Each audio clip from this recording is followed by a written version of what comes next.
built to win. Applied myself, I filled it in. No time for the doubt, they counted me out, I'm getting it in. Yeah. No time for no loss, I'm paying the cost, I'm in it to win. Yeah. Refuse. Mine, it can't be diffused. If you ain't thinking the same, then we playing by different rules.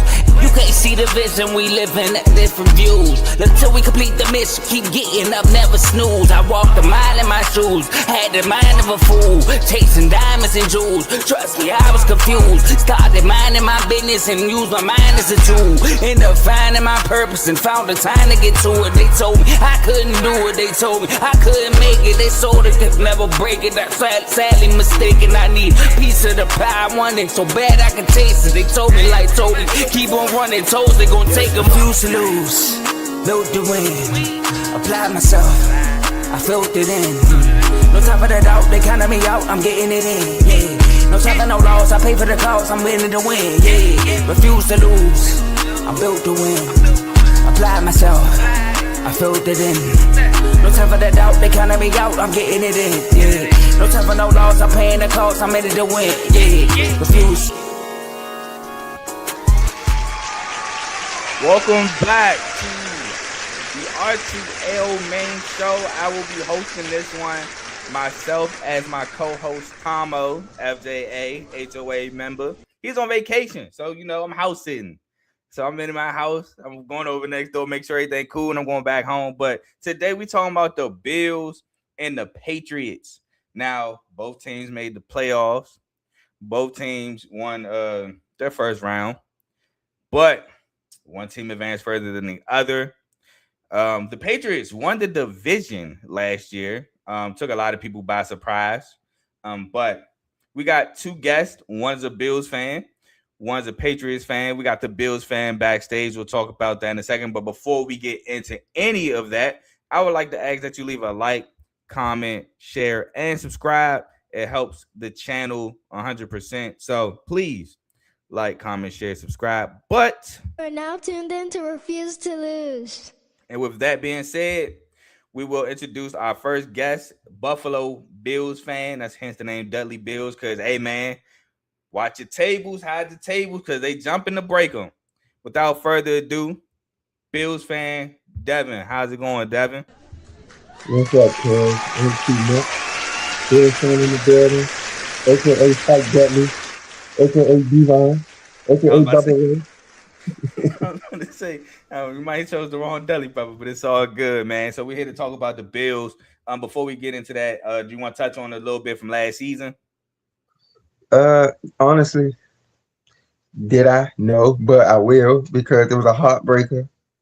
I had my thoughts about the ending game, playoff game, where I felt that James Cook was a big part of the reason we didn't, advance. A lot of people say Josh Allen. I understand some of their points they're making, some of the throws he probably could have made. But James Cook was the guy for me. When he fumbled that ball and could have gave us the momentum to go up 14 points, that was it. And from there, hurt my heart. But I do think, this year coming, we're going to be back and better. We got better, and I'm looking forward to talking to her in a few minutes. Cool. So with that being said, I'm not going to push back because we already clipped up, push back about that when it happened. If you want to hear the pushback, just go ahead, dig in the R2L archives. It's there for sure.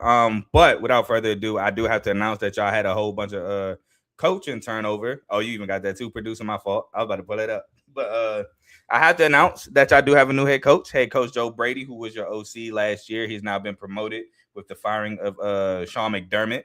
You have a new OC, Pete Carmichael Jr., who was the Saints OC from 2009 to 2023. So he's now back in the OC role after 2 years with the Broncos, being the offensive assistant coach in 24 and 25. And I ain't going to lie, I hated this hire, not because I think it's a bad hire, because I think it's a super good hire. And that's the defensive coordinator, Jim Leonhard. He was the Wisconsin Badgers DC from 2017 to 2022. Actually was the interim head coach for 2022, which I think he was just the interim for like a bowl game or something like that. But he's a great DC, great mind, former NFL player. So I've been waiting for him to get a head coaching job, me personally, but now he gets a defensive coordinator job with the Bills, and I think he'll parlay that into a head coaching job. But He was also the Broncos assistant head coach and the passing game coordinator of the Denver Broncos last season. Anything you want to say about the head coaches before we go into free agency grades and anything like that? So with Joe Brady, I'm not too upset because it's always good to have somebody familiar already with your players, your locker room, the staff, the owners. I think Josh Allen and Joe Brady have a good relationship, so it's going to be a quick mesh. I didn't want to, if we did get a new coach, I wanted it to be like a veteran coach who already got some type of respect established. Even though Joe Brady not a veteran coach, I think it's going to be an easy transition for them two because they already know each other. And last year, honestly, I think he dialed up some good stuff for us because before Joe Brady, I think we were struggling before we had, put Joe Brady down. We were struggling after we lost Brian Daboll and then before we got Joe Brady. So, I'm kind of excited to see how he does. I know for sure he is not a defensive guy. So while you talking about Jim Leonard, I was excited for that hire because everybody know about that Badgers defense. Them Big Ten games is no point scored. It's one thing about that. Hold on. We're not going to disrespect the Big Ten on my watch. Michigan State fan. But Big you're Ten, not all the way wrong. Both sides of the ball. On both sports. NCAA basketball, NCAA football. Big Ten is known for defense. Michigan State, Michigan, Wisconsin, Indiana, them big game, them Iowa games. Them some big boys who just go out there and thump. So I'm excited. I don't know his track record in the NFL. You just said he was the Broncos passing coordinator. Everybody know about the Broncos. Yeah. Everybody know about their, especially their pass defense with them corners back there, they safeties and stuff. So I'm excited to have him. OC, I'm not too familiar with myself, but honestly, it's one of those jobs where, yeah, he's technically the OC on paper, but do I think he's gonna be really calling the plays? Not necessarily, because I don't think Joe Brady gonna be able to just give it up in year one. I think it's gonna be tough to do. But I do think he's gonna take, insight from the guy or whatever. But we'll see.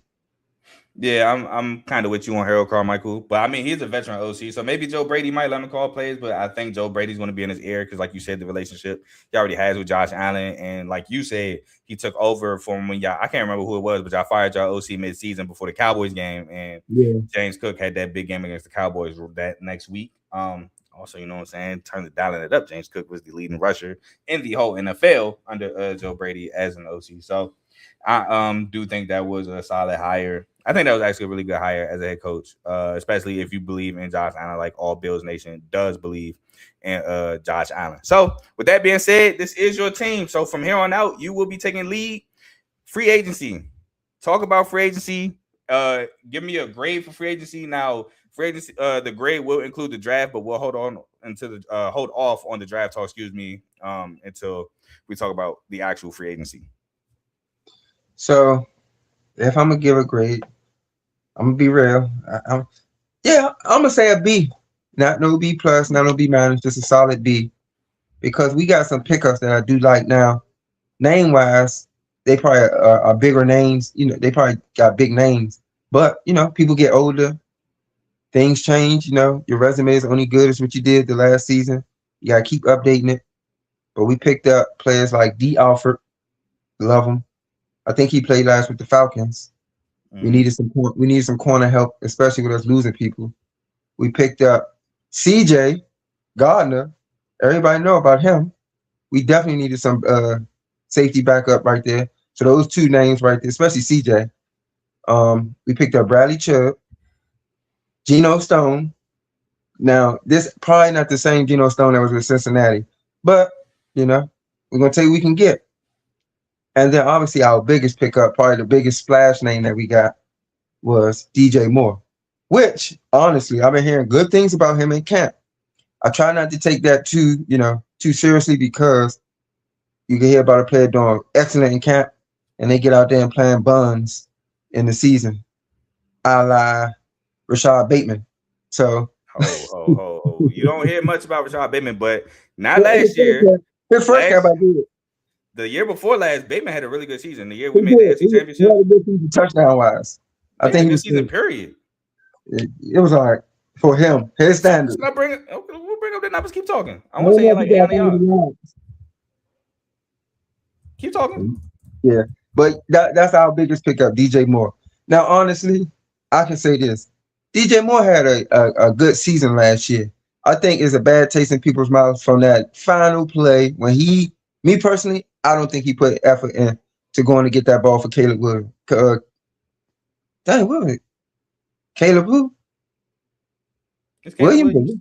It's Caleb Williams. Williams. I don't think he put effort into going to get that ball for him. That's my honest opinion. And I like DJ Moore. I liked him when he was in Maryland.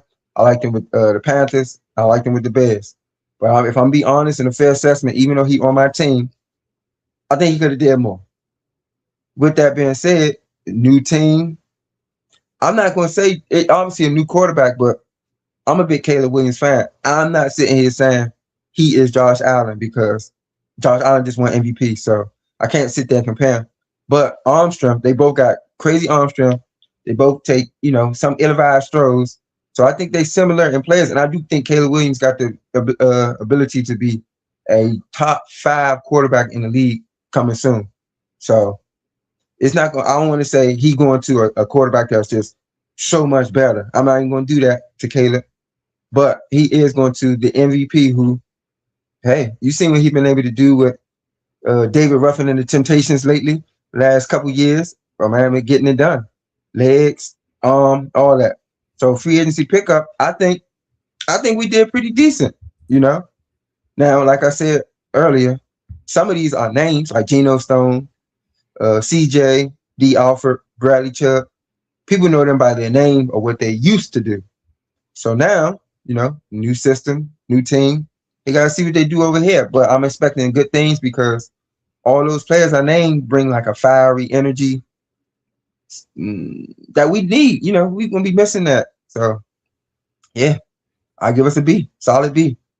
Before I go into your grade, the reigning MVP is actually Matthew Stafford, not I Josh mean, Allen. my bad, Matt. I ain't even mean to do you like that.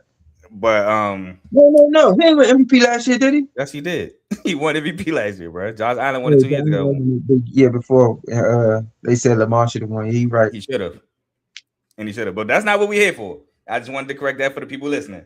By the way, Rashad Bateman 2024 had 756 yards on 45 catches and 9 touchdowns. Dang.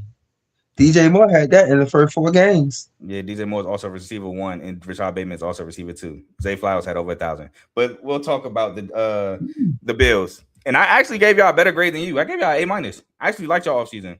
I like it. I just tried to be, I gave y'all A-, bro. I like the DJ Moore pickup, like you said. You pick up a receiver 1.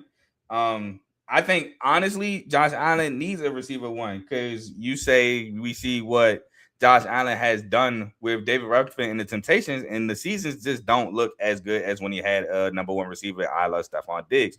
Yes, last year he did solid. He had 25 touchdowns, 10 picks, though. That's not necessarily great. Dag on there, borderline Sam Darnold in terms of stats last season. I'm not saying he's comparable to Sam Darnold. No, he's way better than Sam Darnold. I'm just talking about statistically, it is very similar, not play-wise. Sam Darnold and Josh Allen not even on the same playing field, in my opinion. You leaving something there. I mean, we could talk about running the football for sure, but that has nothing to do with receivers. That touchdown number adds up when he getting them rushing touchdowns. But I don't bring that up because running the football has nothing to do with receivers. Actually, if you want to be real, him having a lot of running yards may have to do with the fact that you have a lack of a receiver 1, meaning there's no one to have to create separation, and he has to take off, which is why I didn't bring those up. But I think with a receiver 1, we'll probably see the older Josh Allen in terms of big game numbers and statistics and things like that. So that's why I like that pickup there. I did feel like losing Teron Johnson was a big loss. I felt like Teron Johnson was one of the best nickel corners in the game. So I thought that was a big loss trading him to the Raiders, but maybe he might be beyond his prime. Who knows what the Bills saw and Teron Johnson to make him do that. Also, the CJ move might have been an implication of that as well, which I do like because he's a veteran presence who plays corner and safety. So he's very versatile in that aspect. So you can move him around. Also having Cole Bishop in the as a safety, Roman making plays in the secondary as well. I think it brings you a lot of versatility that Jim Leonard can use. I think y'all did a solid job trying to revamp the O-line a little bit, giving Josh Allen a little bit more help with the O-line. Not necessarily revamp it a ton, but adding to depth to make it better. I feel like also I like the Mike Dana move. the Bradley Chubb move, like you said, and then Geno Stone, who's mainly a ball hawk. With the Ravens, when he was forced to start, he had like 7 picks. Hasn't really been able to necessarily recapture that with the Bengals, but maybe with Jim Leonard and his defense, maybe you can get some of that Geno Stone back. But yeah, I really like the moves that y'all made. Y'all had some departures, but I don't see any major departures. The only major 2 departures I see is AJ Espinoza and Edge. Yeah. I think that was Yeah. one major departure. He went to the Eagles, and Dane Jackson to the Jags, but I think again y'all did a good job in replacing that anyway. So A minus for y'all. I know y'all lost Darnell Savage. I don't see that as a huge loss. And then you lose Trubisky, Cam Lewis, and David Edwards again. None of those are big losses in my opinion. Reggie Gilliam, y'all is a fullback. The NFL, I think actually the NFL is actually going back to fullbacks. I'm seeing more teams have one, but y'all got a fullback in the offseason anyway. I believe it's the fullback from the Dolphins. I have it written down somewhere. Oh, y'all got Ben Van Sumeren, Michigan State guy from the Eagles as a fullback. I could have swore y'all got. We got to get rid of all the Michigan State guys. We still got one on the team that's. Woo! I think hey, free my man Keon Coleman, man. Free Keon. Free Keon. Hey, come to the Ravens, Keon. We'll use you correctly. Hey, we'll throw you goal line fades and let you go ahead and bag people. But other than that, I really like y'all all season. A minus. Now, if we could talk about the draft, so go ahead and talk about the draft. Man, what we had? Then we had like y'all had 10 picks. 10 picks, but not. Yeah. I'm talking. Honestly, I really only worry about our first 2 picks. To be honest, okay. I think TJ Parker and Davis and Egbenosen. And honestly, it was we had late draft picks. So honestly, I was just like, is it really gonna be? I ain't gonna say it wasn't worth it or it wasn't gonna help our team much, but I didn't think it did too much to bolster our team. I think we weren't going to get better through the draft just because, for one, I didn't think this was an excellent draft for us outside of maybe the top 15. I'm saying, for me, outside of the top 15, if you're not picking it, then you kind of trying to fill holes and stuff. And for us, I think that we needed to fill holes with veteran presence. Like, that's just it at this point. I think we are set up to win now. And yeah, like if we not going to get people who can help immediately right away, then I ain't gonna say we don't need them, but they need to be stashed. So I don't think our draft process was too much of a help. Now, obviously, I could be wrong. We'll see throughout the season. You got players that get picked in the 3rd, 4th round that show up and make plays. But for me and without our picks, I just don't see that happening right now. So here's my thing. Then now I see why we differ in grades, because the draft actually went a lot into my grade, because I actually really like y'all draft. And I feel like the Bills have done a good job throughout the last couple of years in finding late round talents, i.e. like I think Terrell Bernard was like 2nd or 3rd round. Yeah. I want to say Cole Bishop was like 2nd round. I want to say Dane Jackson was like 4th round. Christian Bedford at one point was like 6th round, I think. And I think that's kind of been a good job with the Bills. They've been actually doing a good job of drafting. I think AJ Espinoza was like 3rd round. And 2nd round pick, TJ Parker, edge out of Clemson, was a guy coming into the preseason before last year who was a top 10 pick. It's just Clemson again, like I've said on multiple shows. Clemson as a whole slummed it, and a lot of their players, a lot of the players were just, they dropped because of the success of the Clemson Tigers as a whole. TJ Parker is honestly a steal in the 2nd round and can make an immediate impact for the Bills on that D-line. Davis Egbenosen, a cornerback who is real sticky in man coverage, not afraid to get his nose dirty on the run. Now, I don't know if he'll start right away. I think he has the ability to start right away. I know Trey White has kind of had a little resurgence being back with the Bills. But I think Davis Egbenosen can compete, at least for playing time at the very minimum and at the maximum as a starter. You got Skylar Bell in the 4th round, a receiver from UConn who finished top 3 in terms of the Fred Biletnikoff for best receiver in the country. He finished behind Mekhi Lemon and Jeremiah Smith, which Mekhi Lemon ultimately won the award, but Jeremiah Smith won Big Ten Receiver of the Year. Crazy. But Mekhi Lemon won it, and Skylar Bell was finished 3rd. Skylar Bell is a receiver who can run routes, tall. He makes plays. I really think Skylar Bell can actually get playing time with the Bills. Caleb Alarms, or linebacker from TCU, is a guy with Matt Milano's extensive injury history, could play beside Terrell Bernard if Jim Leonard decides to do that and make plays immediately for them. I think Elam's arm is a guy that can go get the football, that's solid in coverage. I think that's a major pickup. I like that 4th round. I feel like that could be a steal. Zane Durant, defensive tackle for Penn State. I think he'll do good in the passing game and the running game. Maybe a 3rd down rotational D tackle, not a starter, obviously, with Ed Oliver and things like that, but he could come in and make a rotational, make plays rotationally. And then Toronto Pride is a guy who probably is going to be a special teamer if he makes the team. 7th round is tough to do, but Toronto Pride is probably a special teamer. Jalen Kilgore is a speedy safety. Probably another special teamer, but he is a speedy safety out of South Carolina. So I really like your draft. Shout out to Kev. I thought it was a lot of talent that they got picked up for sure, but we can move on. That do sound great, honestly. Like Kev said, he think we had a good draft too. I understand that, but my thing is this: I got tricked before. I got put in the trick bag with Keon Coleman, and I thought he was going to be like that, and it just hasn't turned out to be great. And so I'm not kind of putting my eggs into the basket of, unless it's a top 5 or top 10 pick, I can't do it no more. I just want to wait and see, because what am I going off? Yes, they had decent, they were good in college, but they went, late for a reason. I would say not necessarily. I would say, and then with certain teams pick based off needs, so you could drop in the draft and drop. But I just got to wait and see. I was tricked with Keon Coleman. I really thought Keon Coleman was going to be have the trajectory. No, I can't say like Chase or somebody. No, I don't know. I thought he was gonna be I thought he was gonna be like a Anquan Bolden type receiver. I can see that. Big physical across the middle, tough catches but Terry McLaurin is not as big as him, I don't believe, but just he make good catches across the middle. I thought Keon Coleman was gonna be that guy for us to move the sticks, and he has just been a whiff. So I will say that is one player, and that did happen 1st round. So I mean, technically, if we're being honest, this would be a reason why you wouldn't feel tricked, because Keon went 1st round. Y'all traded out of the 1st round, I believe. That's how y'all got the 2nd round picks.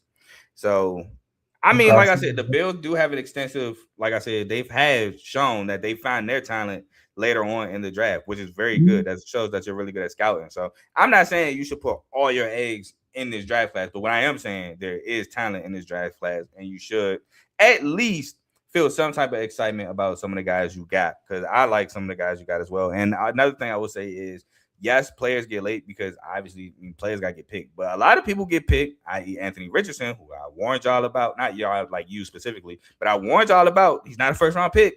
He went top 5 off athletic traits. So some people get confused by traits and shorts and t-shirts and combines, and that's how some people draft stock elevate. And while guys who had like production guys, where if you put them out there, or you put them in drills, they might not excel, but you put them in that field and they just continuously make plays, they may drop because they don't have those traits or that ceiling that some people may have. So that's how sometimes people become gems that get picked later, because they don't flash or they don't have those athletic traits that wow GMs. But put them on the field, they make plays. But I'm with you on Coleman. I thought Keon Coleman was going to be that guy, and I think Anquan Bolden was actually a spot on comparison.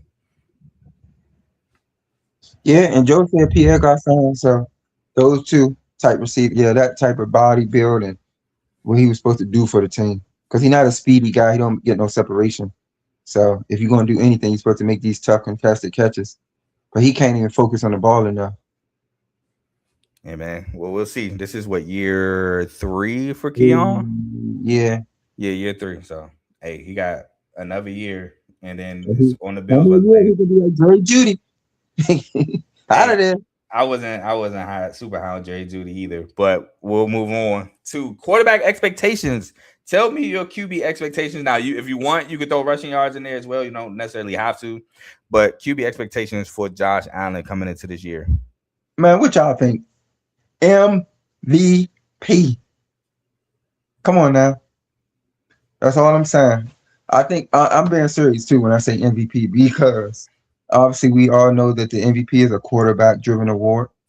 I think Josh Allen is going to have one of his better seasons. I don't think it's going to be better than Stephon Diggs because I think Diggs is a different receiver than DJ Moore. I think he can do a little bit more, but I think it's going to be up there to where Josh Allen is going to be back into the top end of the league in passing. I think the rushing numbers are going to go down a little, but I think the rushing touchdowns are still going to be there on like goal line and stuff because honestly, we don't have a goal line back, in my opinion. It's Ray Davis. no, yeah. I agree. That's what he's supposed to be. But who's a better goal line back, Frank Davis or Josh Allen? Me personally, I know obviously that might be a trick question, but sometimes it's not. I would prefer because that's not a good comparison. Because I was about to say, look at Jalen Hurts. Clearly, you would want the ball in Saquon's hands before, but before Saquon was there, you would rather Jalen Hurts run that thing in than whoever they had back then. Miles Sanders. Yeah, and so that's how I feel about it. I have more confidence in Josh Allen getting it done with his legs over than Ray Davis. And so that's why I feel like his rushing touchdown is still going to be there because it's kind of the same person calling the plays. Joe Brady was calling the plays, and I believe he is going to call the same. He's going to be one making the calls this year also. And so I'm going to say my man threw 25 touchdowns last year. Honestly, he's going to be somewhere around. I'm going to give him 5. I'm going to say 30 touchdowns passing and 10 rushing. Maybe more rushing, but I'm gonna go 10 rushing just to keep it solid. Even though if he's gonna win MVP, the numbers got to probably be a little bit better than that. I was about to say I'm gonna need you to do a little bit more if he's gonna win MVP, and I also need passing yards. 35 and 15 rushing and passing, and he definitely throwing over 5,000 yards. Josh Allen has never thrown for over 5,000 in his career, so is that a bold prediction?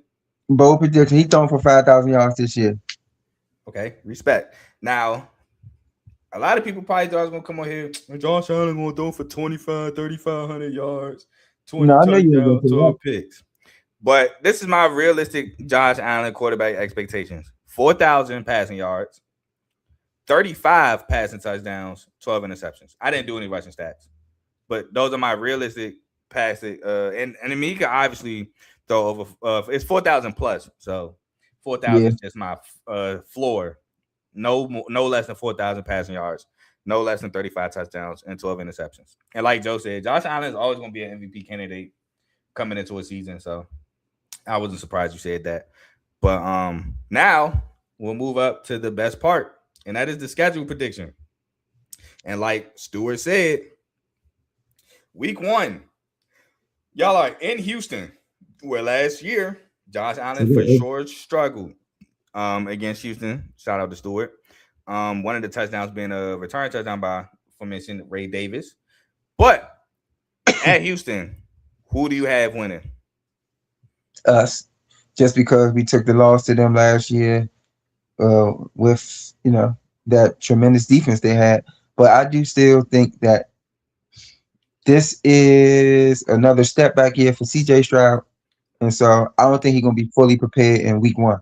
He might be a little better than last year, but it's going to take some time. And, let me say this. He do got a better running back there this year because, Joe Mixon was hurt a lot of all last season. And they said David Montgomery been running that thing. So that's going to help CJ out a little bit. But only way they'll beat us is if their defense is as potent as it was last year. Now, I do believe Tank Dell come back. But I don't know. I haven't seen the mechanics and stuff in CJ from when he did his first year. Like, it just hasn't been there for me. So I think they're going to struggle week 1. Not defensively, though. So I have a loss here. I got Houston taking this. I think the defense in Houston is still potent, if not maybe even better. Week 1 is like Cave said, and he's not wrong. It's like I don't want to say this, it's like Russian roulette. Like, you don't know what you're going to get. Because a lot of people, including my team, the Ravens, they don't really play their starters in the preseason, so it could be rust there week 1 and things like that. So I got Houston winning in Houston week 1. We move on to week 2. First, the debut game of the new stadium. What is it? Landmark? Is it Highmark? I think it's Highmark. I think it's Highmark Stadium. But anyway, brand new debut. Thursday night football at home against the Lions. Who you got?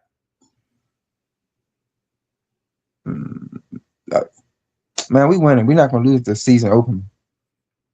The home season opener. Yeah, we're not gonna lose the season opener at home. I know that boy Jameer Gibbs just got paid, so he about to get a lot of carries, a whole lot of carries. But don't they got a cornerback that's in trouble right now? It's not on the team no more. Terrion Arnold got cut like a couple weeks ago. He was a big part of they defensive pass game. So I don't know who they putting on my boy DJ. I'm gonna tell you that now. Probably be DJ Reed. Easy work. Yeah. Don't disrespect DJ Reed now. DJ Reed nice. He ain't Terrion Arnold. I'll tell you that. I think he might be better. But I will say my man was an interception master over there.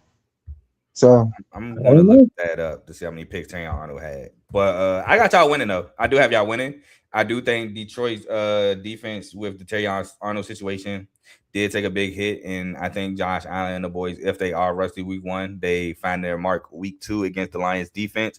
Y'all do have to, which I think Deion Dawkins will do a solid job against Aiden Hutchinson. But y'all do have to worry about Aiden Hutchinson, but I ultimately have y'all beating the Lions at home on Thursday night football. Terrion Arnold has 1 interception last year. I ain't talking about last year. He had none his rookie year. The year before. His rookie year, he had 0. This would have been his 3rd year. He had 1 his whole career. I thought it was somebody on 18 that was almost leading the league in interception. You're talking about Kirby Joseph. Oh, Kirby Joseph. My bad. I'm mistaken for Kirby Joseph. Yeah, Kirby Joseph is a ball. Yeah. But yeah, I got y'all winning that one. We'll move on to week 3 back at home against the Chargers. Because I'm gonna make it easier. Let's just go to my first loss, which is against the Rams. So I got us beating the Chargers and the Pats. Okay, well, I agree. I think we owe the Pats something, really. I really do. And I got to see what they look, but they're going to have 3 games to prepare, though, honestly. But, technically, no, because, they got other games to worry about besides y'all. So, not really. Yeah, I'm saying they're going to be 3 games, maybe 3 games into the season, just like us. And so I'm not going to sit here and say they're not going to be ready for us. But I got to see how A.J. Brown really look with them, even though I think he's going to probably look a little better, obviously, because that's just a passing offense. But I really don't have us taking the first loss until we get to the Rams. Yeah, LA. Yeah, I agree. I have y'all to say that, but I just don't see us beating Myles Garrett and that they picked up McDuffie. McDuffie, yep. I don't know what we're going to do at the cornerback position against Devontae Adams and Puka. I like the tight end. Is it Higbee there still? Still Tyler Higbee. They got Terrence Ferguson. They run 13, so they run 3. So and Tyler Higbee. You can't turn around and hand it to Kyron Williams or Blake Corum. So it's just like, And then you got Matthew Stafford. They honestly, the Rams, people gonna be in trouble with them. That's why I'm not even gonna jump out there. Now I think if we ain't gonna catch them again unless we catch them in the Super Bowl. And so don't worry about that, big dog. That's my prediction here. So, yeah. Don't worry about that, big dog. But I agree. I got y'all beating the Chargers. I got y'all beating F-Man and the Chargers at home. And I got y'all beating the Pats at home to start out 3-0 at home. I do have your first loss, obviously, is Houston. And I do have y'all losing to the Rams on Monday Night Football. So the Chargers is week 3. The Patriots is week 4 for those who's listening. And the Rams is week 5 on Monday night in LA. We move on to week 6 at almost at Oakland. At Vegas, I have my fault. You go first. Win or loss? Well, clearly, I know you got us winning. But what you think? We beating them. Yeah. I don't know by that time if they're going to be starting the rookie or Kirk Cousins going to still be out there, if he's going to be able to make it through some of them games. I got to see who they would be playing to see how much he's going to get beat up. But they just don't have enough. That's just what it is. They don't have enough. I actually like the Raiders, what they did this year. I like the team. I think they built a really good team around Mendoza for the future. I do have y'all winning, though. We can move on to week 7 versus them Ravens. Oh, excuse me. Week 7 is the bye week. My fault. Week 7 is the bye week. Then it's week 8 versus the Ravens in Buffalo. Surprise, surprise. Am I surprised? Really? No. We played y'all in Buffalo last year. Don't know how it's not in Baltimore this year, but hey, it's not my job. But who do you have winning? It's tough, honestly, because I don't be disrespecting the Ravens like that. I like Lamar. It's all going to be based off of what Derrick Henry do to us, though. If he get out there running that thing like he was last time, 99 yards, then we're gonna be in trouble. But I don't know, because I just don't like y'all receiving core. So it's tough for me to be like y'all can beat us when y'all normally are in the same boat as far as receivers. I know you say Zay Flowers, he 1,000-yard receiver, he went to a Pro Bowl, but he just so little. And That's true. so I don't know. I'm going us. I always say if you don't know who to pick, air with fandom. Nobody's going to like destroy you Yeah, for I'm gonna picking your pick us. team. But I'm picking us. 'Cause Last year, y'all struggle against us. Y'all always make a bonehead play. Y'all should win the game, but y'all always do something bonehead against us. I was going to bring that up. Last year, up 20 at half, up Yeah. at 16 or 17 at one. It was 16, I think, late in the third. And Tyler Luke misses an extra point, which actually became critical at the end of the game because Matt Prater kicked the field goal to win it instead of tying it.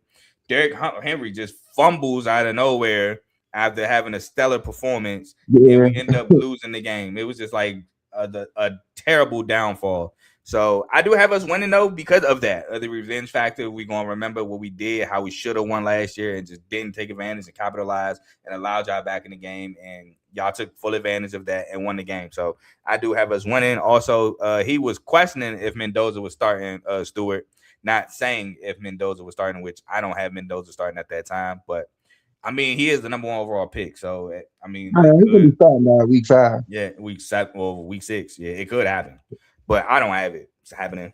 But we'll move on to week 9 at Minnesota, Monday Night Football. Dang, we about to have a lot of wins. Yeah, that's a dub. I don't think Kyler Murray gonna do pretty. I don't think they're gonna do good this year. I think Kyler Murray might be out of there after this. I So don't know. I think he only signed a 1-year contract, but yeah, I have y'all winning. we're gonna beat the Vikings. I feel bad for Jettis again. He gonna have to really think about demanding a trade. I think that was Tomo's bold prediction, if I'm not mistaken.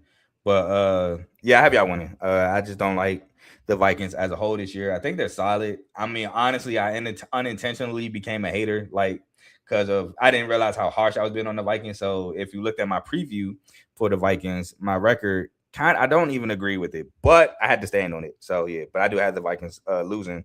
We move on to week 10 at the Jets. A W. We're gonna beat them both times. So yeah, I have y'all sweeping the Jets too. I have y'all W at the Jets and W at the Dolphins. I don't even know who they starting at quarterback in Miami. In Miami is Malik Willis. What? Yeah, it's Malik Willis. W. So week 11 is Miami, which you heard him say W. I'm going to give him the W as well. We got week 12, Mahomes and Josh Allen. KC versus the Bills in Buffalo. Dang. So I was honestly going to go with the Chiefs winning because I think Mahomes going to be back by then. He might be back week 1. But I think, that's what I'm saying. He clearly going to be back by week 11. And so he will be playing. I was going to go with the Chiefs to win. Just because these are the type of games where we win a couple games and then we go play a big game that we not supposed to win, but hey, it's the time to show what you made of, and then we take a loss. But the fact that it's in Buffalo, I think we can get the Chiefs in Buffalo. I mean, honestly, we do good against them in the regular season, but definitely we're gonna get them in Buffalo. I think them days of the Chiefs being better than us is over with. I mean, I don't think you're wrong, but I do have y'all losing. Just because, and I mean, to be honest, you're right. Y'all do play them really well in the regular season. And I think I've beaten them more times than they beat y'all in the regular season, if I'm not mistaken, with this whole Mahomes and Josh Allen thing. But I just feel like you said, coming off, well, mine, 3 straight. Yours would be 5 straight wins. I got KC taking this one. Then the next game, against the Patriots in New England. I got us losing. I don't think we sweep the Pats. And I just think that they're going to have it figured out by then. I think Mike Vrabel is a hell of a coach. Yeah, so I agree. I don't have y'all sweeping either. I actually have a split here too. I I just think both teams are really good. I just don't see a team sweeping one each other. So I split there. Next, Sunday night football. We got the Bills in Lambeau at the Packers. I think we beat the Packers. It's going to be based off of Michael Parsons' health, if he's still up and going at that point in the season, because obviously he causes havoc.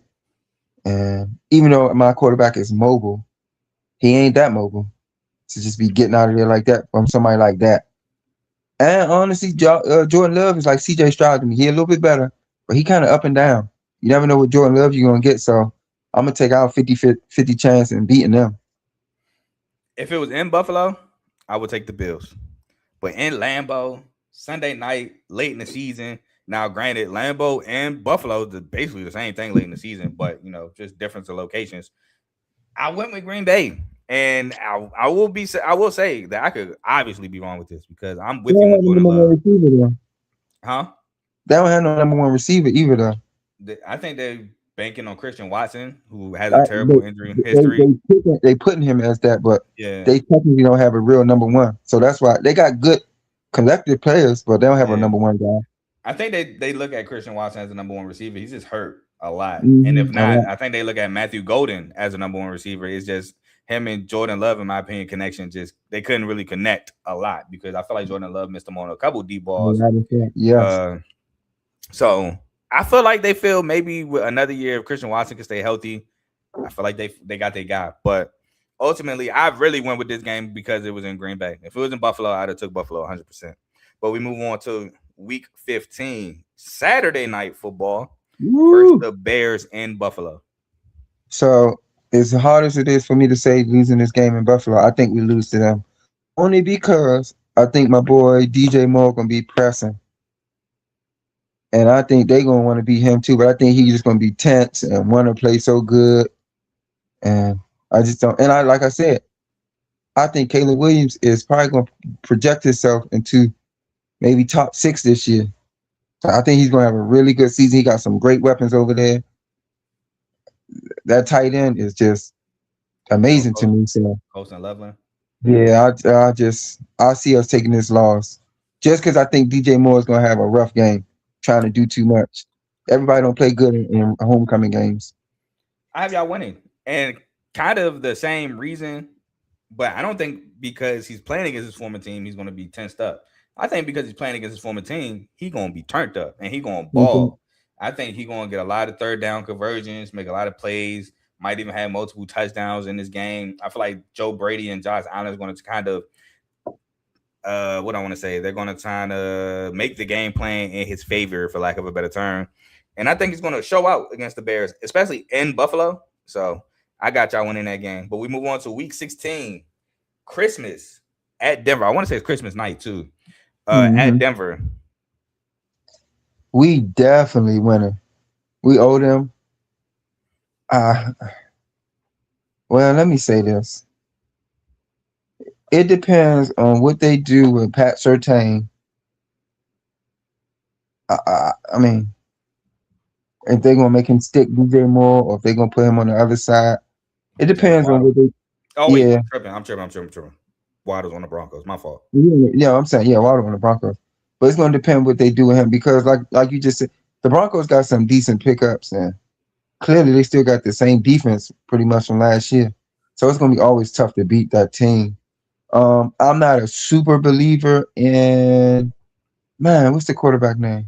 Bo Nix. But one thing I will say about Bo, he play hard and he do everything Sean Payton asked him to do. So basically, he can go out there and beat a team as long as he don't turn that ball over. Which I mean, but I'm gonna give us the win. Just because we just lost to the Bears, in my opinion, I'm giving us the win against the Broncos just because of how they beat us last year. I mean, double-digit picks his first 2 years, both seasons. But I got the Bills winning this one on the road as well. Like you said, revenge factor. I feel like Josh Allen's gonna have that extra chip on the shoulder because he did, get that interception late that led the Broncos to come down and score with said pass interferences and things like that on the defensive side right after. So I Mhm. think the Bills come to I don't even know the name of the field. I just remember it used to be called Sports Authority Field, but whatever it's called now, I think they come into Denver and get the dub. This is crazy. Mo That's Davis that was back in the day. But week 17, and I'm gonna just throw week 18 in this because I know how you feel anyway. But week 17 and 18, you 2-0. you finished the year at Miami and then at home against the Jets, Good walk-up game for the playoffs. which I do have y'all winning both games. And my final record for the Bills. Do you have your final record, or do you want me to go first? You go first. Let me All right, just so make sure I hear it. my final Good. record for the Bills are 11-6, 5-1 in division. Only divisional loss is at New England. 3, 4. Okay. So you said 11-6. Yeah, I have y'all losing to Houston, Baltimore, Patriots, Chiefs, Packers, and did And I you say said the Rams? Raiders. No, Yeah, Rams. you said the Rams. So mine, it's not too far off. It's a 2-game difference. I got us going 13-4. Not terrible. Obviously, 13-4 is a great season, so it's kind of tough to do. You gotta be healthy. But a lot of these, I just don't see. In the middle of our schedule, started to get a little easy for us. So if we can coast through that, because the first 5 games gonna be tough. Mm-hmm. Even with playing the Chargers, that's not no walk in the park. Playing against Jim Harbaugh and them boys, they're gonna be ready. I just, I don't know if they took that step yet. I like Justin Herbert, but I don't know if they just took that step yet where I can just believe in them. But them first 5 games gonna be tough. But I think the middle of the season, really up until we get back to the Bears and Broncos, is when it's started to get tough again. So 13-4, obviously going to the playoffs at 13-4. I think that we will win that division. All right, If we so win the division at 13-4, that's crazy. I mean, the that would Patriots had an excellent season. yeah, that'd be crazy. But with that being said, we move on to bold predictions. How many bold predictions do you have on the year? I would say 2. I'm gonna say 2. Well, I'm gonna say 3 because one of them gonna be my same one from last year, where I just gotta keep reiterating it. And you already said one. Josh Allen thrown for over 5,000. That ain't bold. It is bold. That He hasn't could thrown be, for 5,000 in his career yet. that could be one. But so Josh Allen for the 5,000 yards. I have Keon Coleman to score 3 touchdowns. All right, so you playing. That's a bold prediction. I'm telling you. Did you see what he did last year?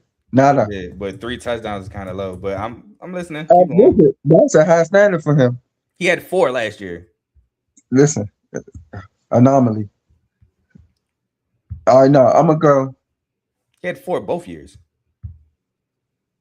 I'm gonna go 40 touchdowns for Josh Allen passing because I think it's gonna be a big passing year for him. Okay. If he get 5,000 yards, he got to get close to 40, closer than Peyton numbers. Okay. And my last one, I do it every year. Mitchell Trubisky will have more rushing touchdowns than Jaden Daniels. Excuse me, my boy. Mitchell Trubisky is not on the Bills any longer. Oh yeah, we picked up Kyle Allen. Kyle Allen. We can't even go with Kyle Allen to get not one rushing touchdown. So I'm taking that back. I'm just keep my 2. You got a guy in the comments say DJ Moore getting 20 touchdowns as a bold prediction. That is insanity. Nah, he not. Come on, man. 20.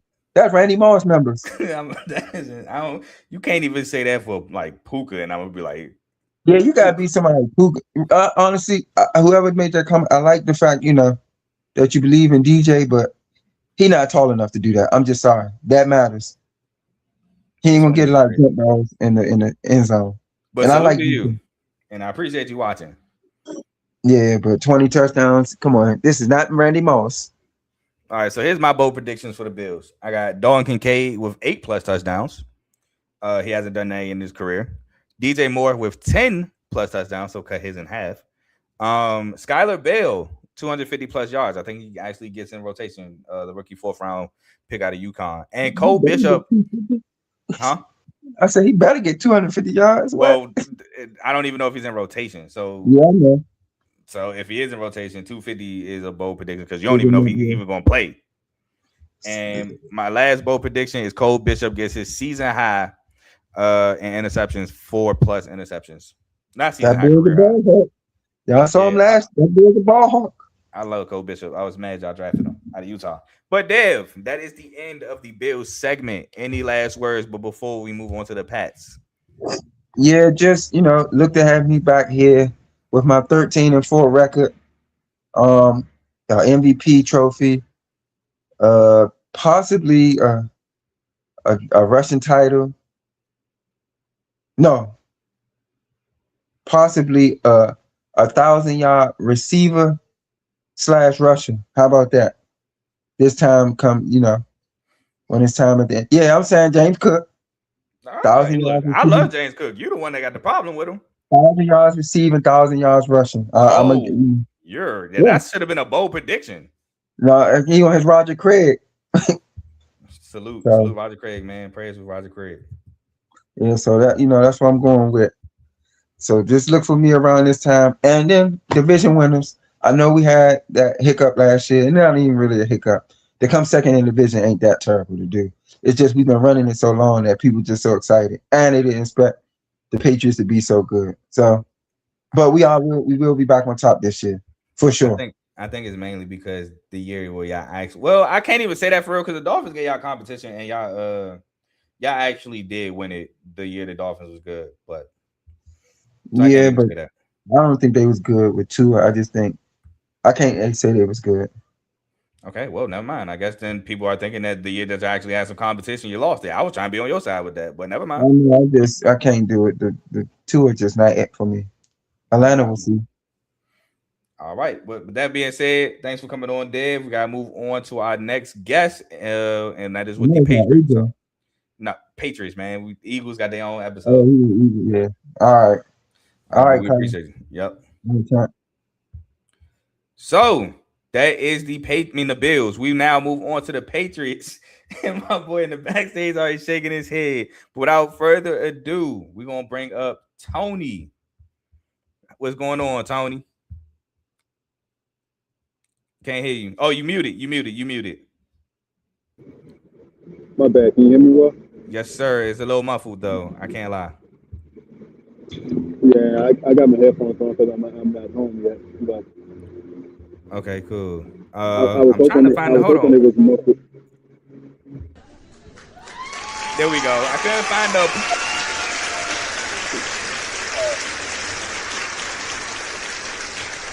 But yeah, how's it going, man? Won the division last year. If you want to touch on the year that the Patriots had last season. I mean, it was a season where, I guess you would say things started to come together. Just like before, when Brady was there, the defense was way ahead of the offense for a while, and the offense kind of caught up. But I think it's going to be a great year. Having him, I think that Drake was in his second year was way ahead of Brady in his second year of playing. Brady also didn't start, but he Drake was probably way ahead of him as far as the skill level goes. Brady kind of developed after a while. I think this year is going to be a pretty decent year, though. Okay. I know this ain't about last year. This is more so this year. You want to touch on Baron Morton saying that him and Drake May got kind of a Tom Brady, Drew Bledsoe thing going on? No. There's no reason for that. People can dream. I'm pretty sure he's been to Disney before. Yeah, man. I was like, it's not even close, bro. Let's not forget you got shut out against Oregon in the college football playoffs just last year with that great Texas Tech defense. So let's stop that. But yeah, without further ado, let's just jump into the Patriots this season. Free agency. You got one of the bigger probably one of the biggest free agency moves. So give me a free agency grade. Talk about it. We'll talk about the draft after we talk about actual free agency. But grade and then talk about it.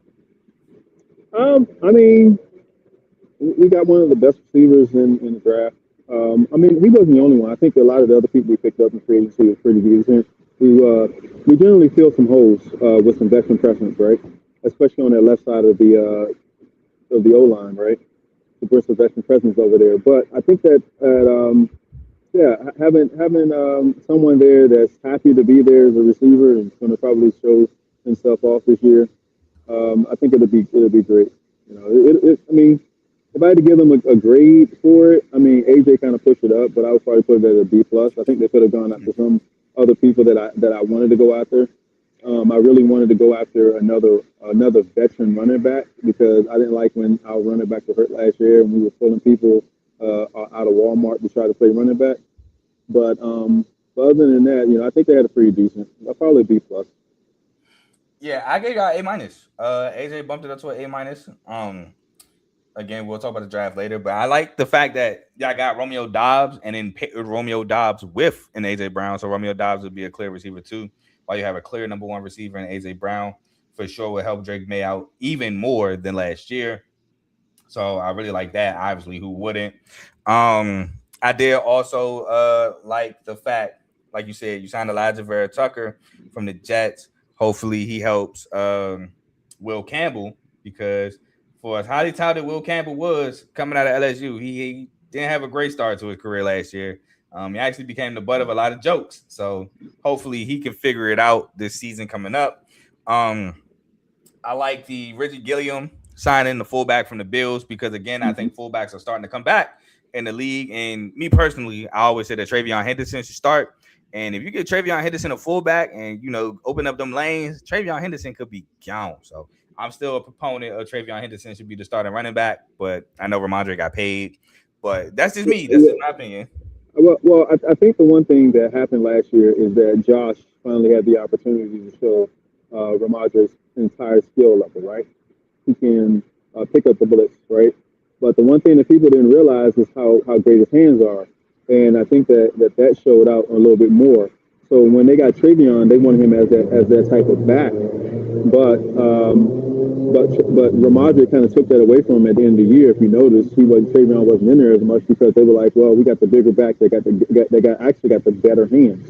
So I understand why he's the starter and he'll still be the starter. But I think that the split is going to be, and I'll get into other predictions later. But go ahead. Okay. I like the Kevin Byard signing, especially with losing Jalen Hawkins to my Ravens. Kevin Byard is a ball hawk, been a ball hawk his whole career, minus the Eagles stint, which, Kev, haha. But anyway, I think he'll do well, especially with Mike Vrabel in that defense. Y'all did lose some players. I don't think I lost too much, though. Like, you lost Caleb Von Chasen, but you replaced him with Draymond Jones from the Ravens, which in our bad pass rushing year last year, he was probably our best pass rusher. So I felt like that was a pickup there with Draymond Jones. You lost Austin Hooper, which fine, cool, whatever. You still got Hunter Henry. Yeah. And he was definitely replaced by the way. But anyway, go ahead. Yeah, for sure. So no loss there. Diggs left, but obviously replaced in the offseason 110%. So I feel like y'all lost some pieces, but y'all just we lost. I'm trying to think of his name, but we lost a D tackle too. But I mean, he got replaced too. You talking about Tonga? Kyrie? Yeah, Tonga. Yeah, we lost Tonga. I'm gonna miss him, but he was replaced also. So yeah, I mean, bro, even Anthony Jennings lost him, but we'll talk about his replacement in the next segment when we talk about the draft. So I gave the Patriots an A minus, but go ahead, you can talk about the draft for the Patriots. So I wasn't too high on the draft, but then when they started picking people, I was like, okay, I see how that's going to fit, especially our second round pick. And then when we picked up Notre Dame's tight end, I was even more impressed with that one more than anything because I knew that watching him in school, I saw what could be. So I was actually excited about that. So I actually gave us the same pick for the same grade for our draft. Yeah, I gave us a B plus. Yeah, I lumped y'all draft into my free agency grade like I did everybody. So yeah, that was the reason why I was an A minus. But yeah, man, first round pick Caleb Blumu. I know he got a lot of flack for his little charade and I guess the little picture thing when they showed him getting drafted. But all I know is man was a superior blocker, him and Spencer Fano at Utah. So forget the shenanigans. Bro just was trying to have fun, do a little dance. It is what it is. But on that field, he looks nasty. So love that pick. Gabe Jackus might be, in my opinion, your best draft pick. the edge out of Illinois. I Man is agree. strong, powerful, and he's just ready to make plays on that D line as an edge rusher. Eli Reardon, the tight end from Notre Dame, again, like you said, was going to replace Austin Hooper. Should be very productive, being tight end 2 behind Hunter Henry. I like Nandi Albazor, linebacker from TCU, played with Caleb Alarms or made plays. Him, Bud Clark, and those guys at TCU wasn't the greatest defense by any stretch. Is not what I'm saying, but he was one of the standouts with those 3 as well, with those 2 other guys as well. And I know you said you wanted a veteran running back, but you got a really good running back in Jan Miller out of Alabama in the 7th round. Didn't have a great year last year, but I attribute that honestly to Ryan Grubb. Ryan Grubb didn't really run the ball in Seattle. He was the OC at Bama last year, and the run game suffered with Ryan Grubb as the OC this past year at Bama. So get Jan Miller with Josh McDaniels. Let's see him in camp, see what he does. I think he makes the team ultimately. I think he's a really solid back. So No, I think you're right. I think he'll make it the team, right? But see, the only thing that I was looking for is a veteran back. You get what I'm saying? Like I think you're right. I like him a lot, right? And actually, he's been doing really well in camp, right? But what I'm saying is that veteran presence. You know, people that know that you ain't got to tell, he can read defense and know what to do. You ain't got to, you know, what I'm saying things like that. I got you. And that's what I wanted. No, I respect. I get you. I get what you're saying, but I like the Jan Miller pickup. Quintavious Hutchins is a productive edge too to get late in the 7th round too. So maybe he can make the team. Maybe he could be a rotational guy on that D line. So who knows there? But ultimately, I think y'all draft was solid. You drafted an O lineman, offensive tackle, in the 6th round, Demetrius Crownover, again, just providing some depth. And Karan Prutney, cornerback from Wake Forest, again, providing depth. Obviously with Gonzo, Carlton Davis, and Marcus Jones in the slot. So I think your draft did add depth, produce some holes, and help replace some guys that left. But we'll move on to quarterback expectations. Drake May finished all-pro second in MVP voting, I believe, last year. Yeah. What's the expectations for Drake May this upcoming season? I think he's going to explode this year, right? I think not only with his arm, but with his legs, because of so much emphasis on. So I think we got one of the better wide receivers, better receiving force to include our tight ends in the NFL, right? And I think that's going to do a lot of things for not only him but for the running back. And I'll get into that later on. But I got him going for roughly around 4,100 yards, 4,200 yards, and probably somewhere around between 35 to 38 touchdowns. I think that he's going to not be as erratic like he was last year. So I got him with about somewhere between 5 to 7 interceptions. I think he being in his offense for a second year, like Brady was, I think he'll excel. So I don't know if you've seen my notes, which obviously I know you ain't seen my notes, but we like in the same ballpark. I got 4,200 passing yards plus, so 4,200 being the minimum. 35 plus touchdowns and 7 interceptions for Drake May. And like you said, man, Drake May could affect the game with his legs. I feel like Drake May is a very underrated athlete when it comes to running the football. He was like that at UNC. So I think he can for sure impact the game running the football as well. But those are my passing statistics for Drake May. But on to the fun part, Tony, because we're on to the schedule prediction. Got a tough one the first week, don't we? You said what?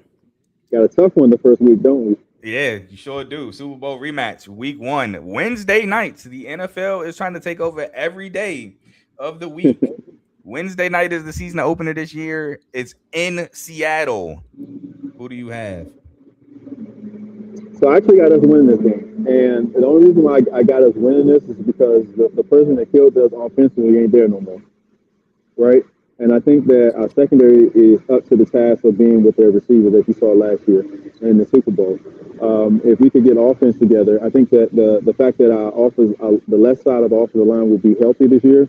I thought Will should have set out the Super Bowl. I understand, sometimes it's a once in a lifetime situation, but if your plan is going to hurt the team, you should have set out. But I got us winning that game. I'm pretty sure everyone else has us losing, but I got us winning that game. And starting off the season, making a. I think we're going to come in there and make a point. It's starting the first year of the season. We're going to stamp some things in the beginning of the year. I am everybody else because I do have y'all losing. And I say that I have y'all losing because that Seahawks defense is very talented. And yes, Kenneth Walker is gone, but Jadrian Price is nothing to sneeze at. Also, Zach Charbonnet will be back, and that defense, in my opinion, got better with the addition of Bud Clark in the second round of safety. Now, I don't think he's the best safety in the class. No, obviously that's Caleb Downs, and I don't even think he's the second best. I think that's Dylan Thielman. But number 3, Bud Clark, and I just think that defense gave y'all a lot of problems, and I think it will continue to give y'all problems. Now, y'all do have an AJ Brown this year that can create separation against guys like Witherspoon, Jackson Jobe, and their secondary 100%. But I just think that defense can superly affect y'all again. So I do have y'all losing. But week 2, you go back home first, the home opener against my rivals, the Pittsburgh Steelers. We're gonna win that game. That's not even like we'll win that game. They won't. I don't think they're gonna be able to offensively move the ball, right? And that's my thing. And I'm not just talking about just because of his age. I just think of the entire. I just think of the entire team and just looking at them. I don't know if they're going to be able to move the ball, but I know we can move the ball in there. So I got us winning that game. I also have y'all winning, and it's not because of forget the Steelers. No, I just think that the Patriots defense is really good. Gonzo will probably be on DK, and Carlton Davis will probably be on Michael Pittman. Now, the offense in Pittsburgh will probably be better due to a new head coach and Mike McCarthy instead of Mike Tomlin. Just don't know how defensively the Steelers are going to be with the new head coach and Mike McCarthy instead of Mike Tomlin. So I do have the Patriots taking that one at home. We move on to week 3 in Jacksonville. What you got? Yeah, I don't think Jacksonville will be Jacksonville from last year. I think that they had the opportunity. I think they losing certain pieces there. I'm not sure if they were actually replaced. So yeah, I got us beating Jacksonville. So I picked Jags to win in the Jags preview, so I have to stand on it. I am going with the Jaguars to win in this game at home. I think Trevor Lawrence versus Drake May should be a good battle, but I do think the Jags have a really good receiving core with Parker Washington, Brian Thomas Jr., Jacoby Myers. They got a bevy of riches there, and I think people may be sleeping on Bashaw Tootin starting the entirety of the year, and I think that's why they were okay with leaving Travis, Etienne, Tony. There we go. I'm about to say you're muted, Tony, but we're back. But yeah, I do got the Jags. No, you're good. But we move on to week 4. Go ahead. I'll say this. Hold on. I'll say this about that game. They do have a great receiving core, but I'm not sure the receiving core matches up to our secondary. And that's one of the things. And also the other thing is that they have a lot of holes in their offensive line, and I think we're going to be able to get to them before they're able to do all the stuff that they're able to get the ball off in anyway. Right? They're gonna have to hold people in order to protect Lawrence because of I don't think that they're going to be able to get separation. You know what I'm saying? And that's another reason why I think we'll beat the Jags. I don't know. I do think the Jags. I want to say the Jags did a solid job of helping that O-line, but I will say that Trevor Lawrence is also mobile. So if he has to, he has legs to extend plays. And I think it was the Chiefs game where he took off for that big run, if I'm not mistaken. So I but the Chiefs defense wasn't the Chiefs defense from the old last year too. So that's what I'm saying. He can do that, but I don't think he can do it against us. Respect. So we move on to week 4 at the Bills. Yeah. So I had to agree with both of y'all with this one here. I think that they're the only team that we're going to split with in the division, right? So, but I do got them win. I think they'll be hyping up to win at home, right? And then Diggs ain't there for us to go in there and have an extra motivation. So I think they'll win that game. Yeah, as y'all heard in the last segment, I'm going with the Bills. I think they split with the Pats, so I'm not gonna say too much. We're just gonna move on to week 5, back at home versus the Raiders. All right, we can move on. Well, I'm gonna say they got a dub here against the Raiders. I do like what the Raiders are doing for the future. However, I just don't think it's enough right now. So I am going to say Yeah. All I right, think this is the game where Kirk Cousins probably gets hurt and the rookie comes in. I'm not gonna say that because I don't want to see anybody get hurt. But hey, I don't want to see him get hurt, but what I mean is, what hurt is that he's going to lose the position to the younger. They're going to be like, you know what? Let's just get the kid in and see what the kid can do. That's what I mean by hurt. Respect. We're gonna move on to week 6 at home against the Jets. All right, I already told you we're the only team we're splitting with in the division will be Buffalo. Yep. So that and I'm not even sure about that either. But go ahead, because we actually should have. If you look at the games last year, we actually should have beat them both games. But go ahead. Oh, I got a W here. I got y'all sweeping the Jets, but I do like what the Jets have done, but I don't think it's enough. And I'm not the biggest Geno fan, so yeah, I have a win here.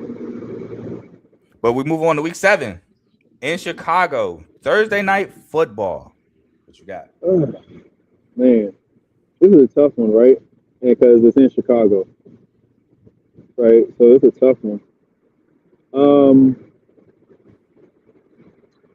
I'm leaning Chicago only because it's in Chicago, but I think that they're I don't know if they have enough pass rush, right? And then also losing their top cornerback to injury, he won't be back that game.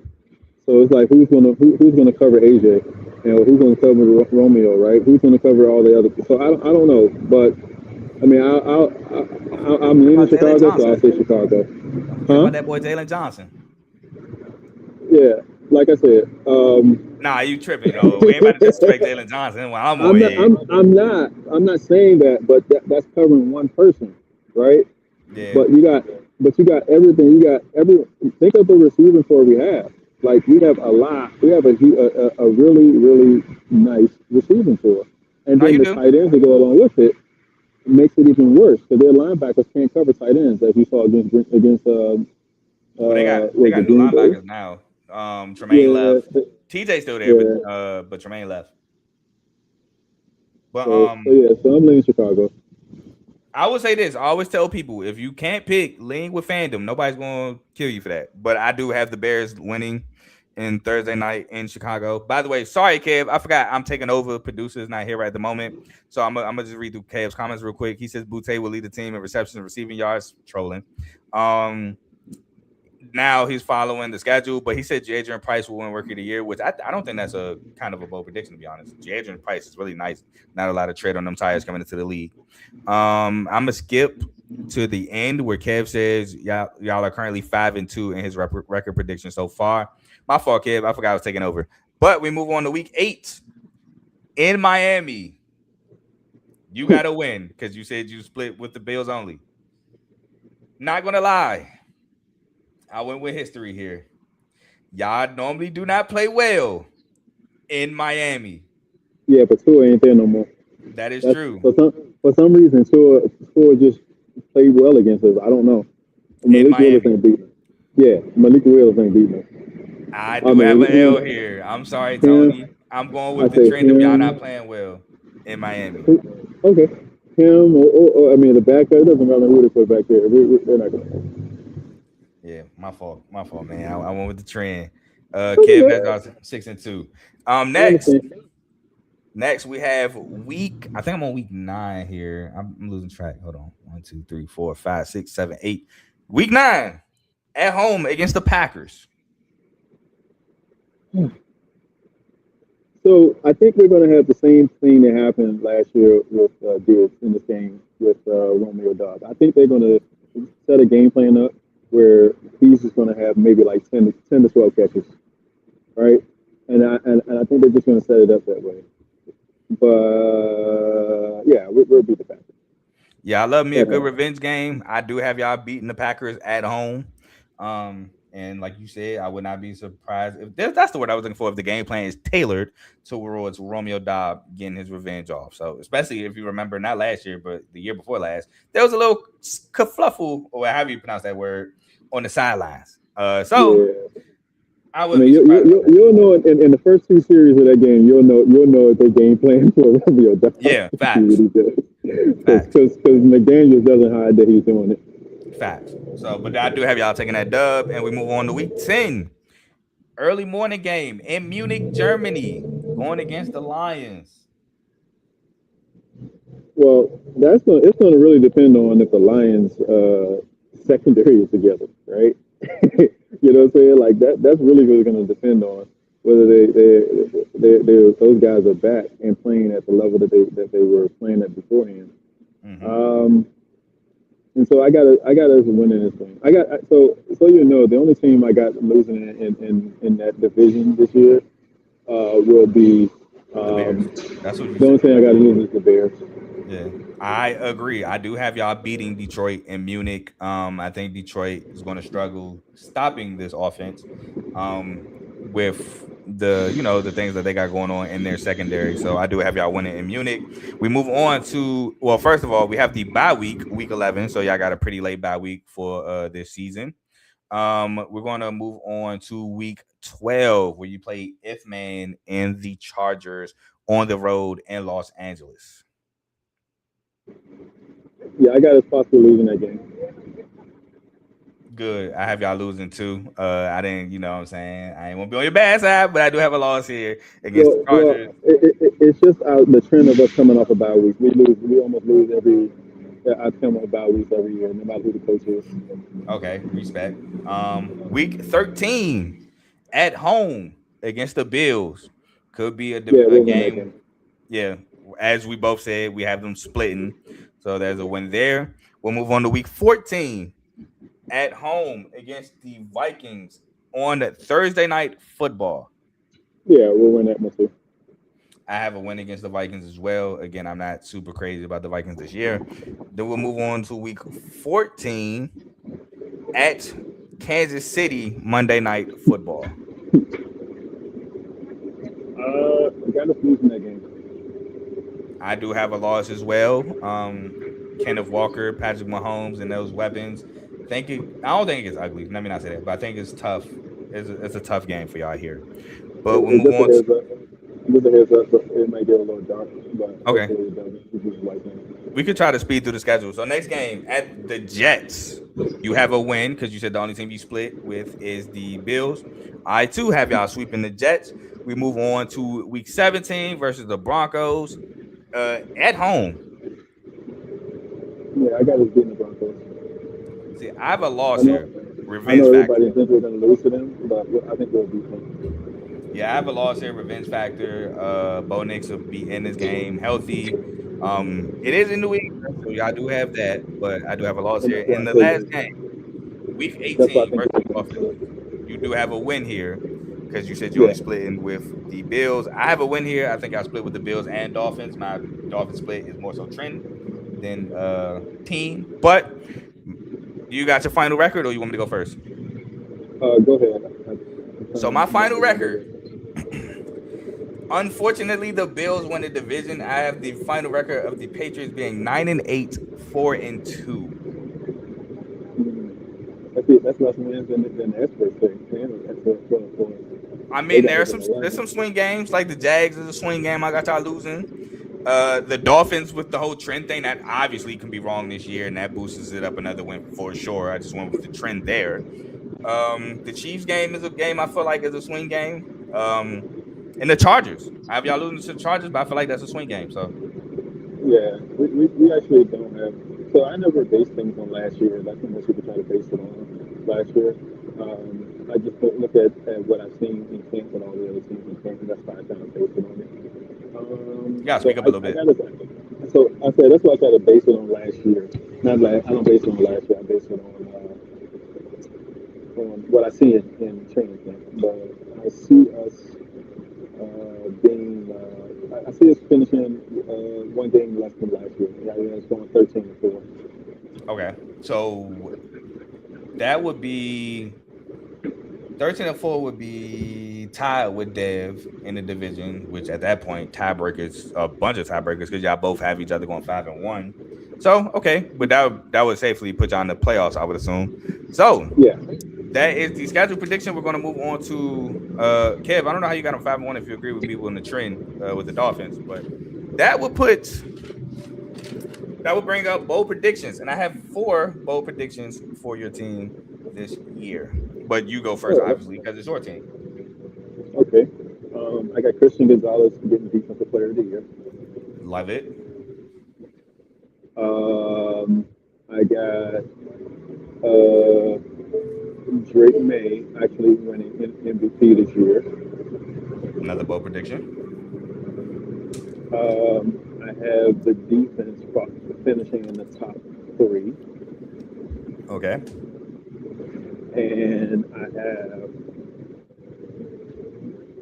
because of the receivers that we have, I got Ramondre Stevenson rushing for 1,200 yards. Okay. Oh, so Kev got y'all sweeping the Bills. Respect. All right. So my 4 bold predictions. I don't even know if you're gonna like these. Travion Henderson 1,000 rushing yards. We're gonna start off like that. Craig Woodson 2 interceptions or more. Romeo Dobbs 800 plus receiving yards. And I think Kyle Williams get involved more this year, 400 plus receiving yards. Okay. Those are my bold predictions for the Patriots. And with that being said, we are done with the Patriots segment of the show. So, Tony, any last words before we close this thing out? No, I'm actually excited about the new year, right? I'm really excited about the new year. I think that the Hall of Fame game pretty much went the way it went. I think it set the season off in a good tone. You know what I'm saying? So I think that it'll be a good year. I think some of the teams that people think are going to be great, are going to be good, aren't going to be that good, i.e. Philly. And I'm just saying that because of the continuity on that team. I'm not sure there is any. If they can fix that, then I can see them finishing first or second in that division. But anyway, man, it's always great to be on here. I love being on this show. Wish I was here a little bit more. Work schedule doesn't make it out to be that way. But anyway, I appreciate it again. Appreciate you and Joe sending me the invitation and actually being on here with you because I ain't seen you in a while. So yes, sir. Yes, sir. All right, Tony. Take care. Safe travels. All right. And with that being said, that is the end of the R2L episode today. Now, before I do cleanup, I will say this. R2L this week is going to look a little differently. I will not be here Thursday to do a show. I was about to say I'm put on probation. I'm not. I'm joking. But we got teams that got so many fans. They have their own episode. And with that, we have hosts that are fans or people part of the network, that are fans of those people's teams. So those episodes will have their own block. They will not be on regular scheduled days. For example, the Commanders panel, Joe will be on there. I believe Mark Decorius. I forgot the fourth guy that normally be on there. My fault. See, whoever you are, my apologies. But they will be there tomorrow. They will have the old show. And I will not be there because Joe will be hosting. The Eagles will be hosted by AJ. The Cowboys will be hosted by Tomo. I will be hosting the Ravens, and Javon will be hosting the Steelers. So this is it as far as me hosting preseason previews. In terms of that, now I'll be back once all that's over and divisional panels are over. But just wanted to give you a heads up that R2L will not be the same regular scheduled program this week and next week. But we'll be back.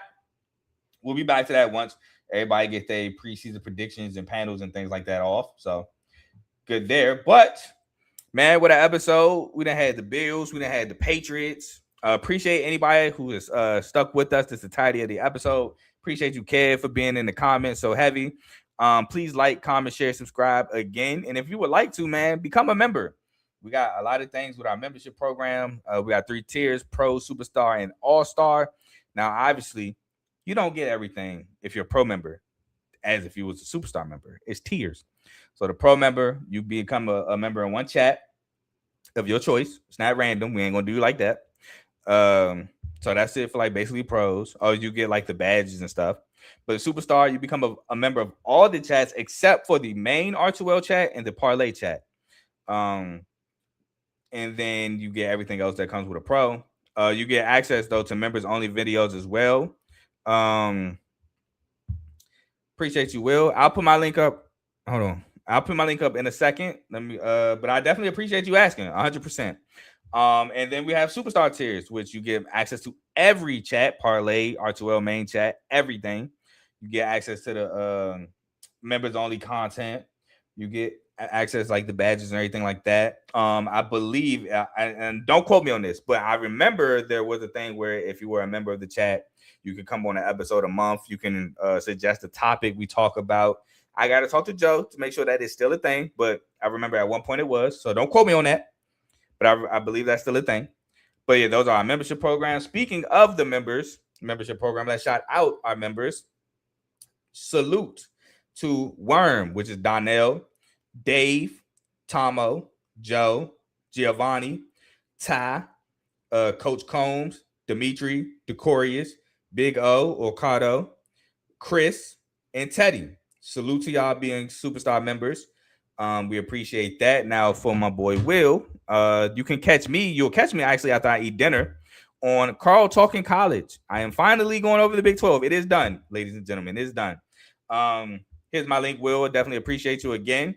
But you can catch me on Carl Talking College. I will be doing the Big 12 tonight. I want to say this Friday or sometime around there, either Friday or Thursday. I will be doing, or maybe even Saturday, I will be doing the Pac-12, which I've started already. And then me and Joe will be doing the SEC next Monday at 10 o'clock. And me and Ace will be back with our 10 teams to look out for in the Group of 5 conference next Friday. Don't have a time yet. Time is TBD. But yeah, man. After that, it's my awards. I always do my award preview, playoffs. I always do that the week before. I normally do it like Wednesday before week 0, and Friday will be my week, or Saturday morning be my week 0 preview, man. So college football is 2-3 weeks away. Super excited. But again, link right there. Carl Talking College will be live later tonight. Also got other shows here, so gotta definitely shout out the other shows we have, and I'm gonna put up their links as I do it. BWT baseball. Maybe BWT don't got a link because I don't see it. I don't see a BWT link. Sorry, but BWT is definitely a show on the program on the network. Baseball with Teddy. All your baseball needs, make sure you holler at BWT. We got FCC. Fantasy football, football with Coach Coombs, is now rebranded to Football with Coach Coombs, which fantasy football is coming up soon. So make sure you tune in. I know people got drafts coming up. So like I said, make sure you tune in. We got Football with Coach Coombs. We have Dave's Doghouse, who, just had an episode, I believe, Saturday, highlights and lowlights of sport. So if you want a dog, make sure you hit him up. If you want somebody in the doghouse, make sure you hit him up. We have Zero Sports Talk with Griffey, who just did an episode this Saturday. Me and Joe was involved in that. Talked about the school ball trade, talked about the Nationals and their trades with Luis Garcia and Foster Griffin. Salute to Foster Griffin, giving up a ton of runs against the Mets to help the Tigers now be one game within the Rangers for that wild card spot. But salute to Griffey, Dodgers fan. Zero Sports Talk with Griffey, man. He covered the World Cup. He's talked about the school ball trade. So make sure you tune in. It's probably beyond Dave's, the second most diverse show on the network. Then we have RBO, which here you go, Real Ballers Only, featuring Vaughn. He had an episode last week. I don't remember the day. Sorry, Vaughn, but definitely had an episode last week. NBA season is slowly approaching, but the WNBA is in full swing. He did touch on the WNBA a little bit. So make sure you check out Vaughn for all your NBA needs. We have In the Red Corner, which I'm looking for theirs. I don't see their QR code. I don't see one for them. But we have In the Red Corner, which is a boxing episode featuring Carl and Tomo for all your boxing needs. Make sure you check out In the Red Corner on Sundays. Not every Sunday, but when they do go live, it is on Sundays around 6:30. And, family to the show, AJ. You got AJ's Bird. Salute to AJ again for his recent endeavors. So he dropped the episode last week about training camp, dropped a reel about not necessarily hitting the panic button, but maybe hovering over it with Mekhi Lemon. But those are all the shows we have on the network. So please like, comment, share, subscribe to them as well. We also have merch. R2L now has merch. So if you would like to check out the merch, we would love for you to buy something, but you just want to see what it look like. Maybe something crosses your mind. Maybe you want to buy something. Here's the link for R2L merch right here. Not too many pieces right now, but give us time. It will grow, but we do have some merch if you would love to support R2L. And yeah, that's it for the cleanup. But here's my last words, man. First of all, appreciate Devinne and Tony giving me their time to go over their teams. But the Tigers, man, Troy Melton, I thought he lost his scoreless 2021 scoreless inning streak on some fluke BS, but it looks like that the rules or whoever is in charge of that overturned it. Which salute to you. I'm very appreciative because I was very sick when it happened. Because I was happy for my guy to have that, and it looks like he still got it. And I'm just real quickly, the way it would have happened off Riley Green and I think Colt Keith or Kevin McGonigal. I want to say it was Colt Keith though. Neither one of them calling a high fly ball, and it drops right in between them. It got Rafael Devers on base. Then Valencia tries to throw out some. I don't think it was Devers. Actually, I lied. I don't think it was Devers. But anyway, whoever got on base for the Giants, Valencia tried to throw him out still in second. Threw a bad throw. He got the third, and then, but Troy Melton after that drop, or let's just say lack of communication, he was pulled. We brought in Kyle Finnegan. Then that stuff happened under Kyle. He got the third. Kyle gives him a base hit. He scores. And at first, it was on Troy Melton. But last time I checked, it wasn't. So it looks like the streak is still alive. So salute to my boy for that. But we are now one game out of the wild card spot, and I love it. Keep balling, Tigers. We got the Guardians and the White Sox this week. Guardians coming up tomorrow. So let's put up or shut up, Tigers. If we win these series, it shows that we truly deserve to be in the playoffs. If we lose them, hey, shows that we don't. So let's try to get these series dubs. And that's really all I got for y'all today, man. This has been me hosting the R2L Show. Again, I'll be live later, but until next time, I'm gone. Pete and Tomo will be back next time you see me, unless the Ravens panel. But Pete.